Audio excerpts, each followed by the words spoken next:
Hi, I'm Lionel, this is Techloto, and this is my unboxing video for the Veusonic Eye Massager. So this is what I love about reviewing tech products. I get cool gadgets like this. So as you can see, it comes really nicely packaged. There's an instruction manual there, and when you lift it up, you can see the product straight away. There's really no setup at all. All you need to do is charge it, and then you can press the button to switch it on. Once it's on, place it over your eyes, and it will slowly start to massage your eyes, and it does that for a set period of time. I find it really relaxing when you set it to that heat mode. It's really easy to connect this to your phone, and you can play music from your phone to the eye massager, but that's not really something that I've made use of. And I find that when you're using the eye massager, you usually have to adjust it a little bit just so that it's in the right place.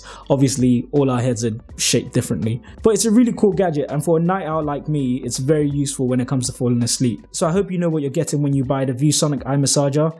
Thank you very much for watching.